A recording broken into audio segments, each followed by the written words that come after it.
জনগণের সাথে কিন্তু আমাদের কোনো শত্রুতা নাই, কিন্তু হিন্দুত্ববাদী মোদির সাথে আমাদের শত্রুতা। ৩০০ এমপি হাসিনা সহ তারা কি করে জামাই আদরে মোদির কাছে আছে? আগামী 12ই ফেব্রুয়ারি অবাধ এবং সুষ্ঠু একটা নির্বাচন উপহার দেবে অন্তর্বর্তীকালীন সরকার।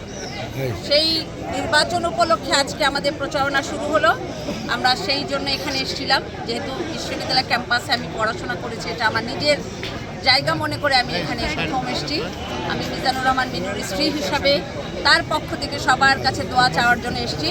এবং আমার যে মেসেজ, যে আজকে এই ইলেকশনটাকে আদায় করতে আমাদের অনেক রক্ত দিতে হয়েছে, আমাদের অনেক সন্তান মারা গেছে, অনেকে আমাদেরকে ছেড়ে চলে গেছে। সবার প্রতি আমার শ্রদ্ধা, ভালোবাসা এবং দোয়া। আমরা চাই ভোটের মাঠে আমরা যারাই থাকি না কেন, সবাই বাংলাদেশের মানুষ। জিয়াউর রহমানের দর্শনই এটা ছিল যে বিভেদ নয়, আমরা সবাই মিলে দেশটা গড়ব। এখানে আমাদের কোনো হিংসা থাকবে না, রাজনৈতিক কথাবার্তা নিয়ে আমরা ডিবেট করব, কিন্তু কোনো ক্ষুদ্র ক্ষুদ্র স্বার্থ নিয়ে যেন আমাদের মধ্যে সংঘাত না হয়। তাহলে কিন্তু লাভবান হবে কারা? লাভবান হবে সেই ফ্যাসিস্ট শক্তি। তারা নানা রকম প্রচারণা শুরু করেছে। তারা বলছে তাদেরকে বাদ দিয়ে ভোট হবে না। পরপর 3টা ইলেকশন কাউকে তারা তোয়াক্কা করেনি। আজকে যে ইন্ডিয়া বলছে যে কি ইনক্লুসিভ, সুজাতা সিং যখন এসছিল, যখন এরশাদকে বলেছিল ইনক্লুসিভ নির্বাচন, তখন কোথায় ছিল? তাদেরকেও সেটা বুঝতে হবে। ভারতের জনগণের সাথে কিন্তু আমাদের কোনো শত্রুতা নাই, কিন্তু হিন্দুত্ববাদী মোদির সাথে আমাদের শত্রুতা। সে মুসলমান নাম দিয়ে দিয়ে বাংলাদেশের পুশ করছে। তাহলে হাসিনা সহ যে 300টা এমপি পালিয়ে গেল, বর্ডারে যে মানুষ মারে, ঝর্ণা দাস, আমাদের ফেলানি, তো আজকে 300 এমপি হাসিনা সহ তারা কি করে জামাই আদরে মোদির কাছে আছে? সেটাও আমি প্রশ্ন রেখে গেলাম। ইন্ডিয়ান জনগণকেও বুঝতে হবে যে তারা জনগণের সাথে ভালোবাসা করবে, সম্পর্ক করবে, না মোদির বয়ানে চলবে। এইটার ডিসিশন তাদেরকেই নিতে হবে। তাদের দেশেও কিন্তু গণতন্ত্রের অবস্থা খুবই খারাপ। মোদি যদি আরও কিছুদিন ক্ষমতায় থাকে, তাদেরও খারাপ হবে। আমরা রক্ত দিয়ে এই গণতন্ত্র ফিরিয়ে নিয়ে এসেছি।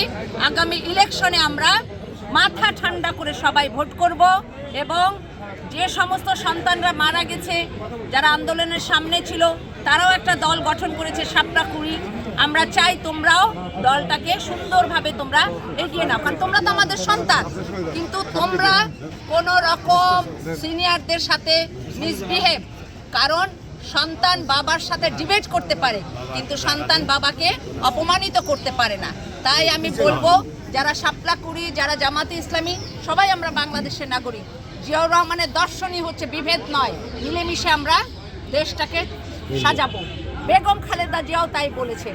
আপসীর নেত্রী উনি, যার জন্য জনগণের হৃদয়ে তাদের ভালোবাসা ছিল।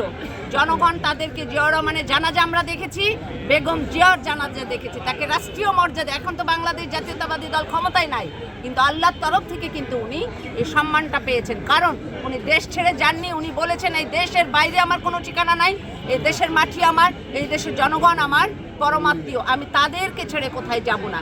উনি মুখের কথা কিন্তু কাজে প্রমাণ করে দিয়েছেন। সেই জন্য সবাইকে বলবো যে আসুন সবাই মিলে আমরা ভোটটাকে সুন্দরভাবে করি। যেই ক্ষমতায় আসুক সে দেশ চালাবে, জনগণ যদি তাকে রায় দেয়, এটাতে আমাদের কোনো আপত্তি নাই। কিন্তু ব্যক্তিগত কাদা ছুড়াছুড়ি, ব্যক্তিগত প্রতিহিংসার রাজনীতি করলে ফ্যাসিস্টরাই লাভবান হবে। এই বিষয়ে আমাদেরকে সবাইকে সতর্ক থাকতে হবে। ধন্যবাদ সবাই।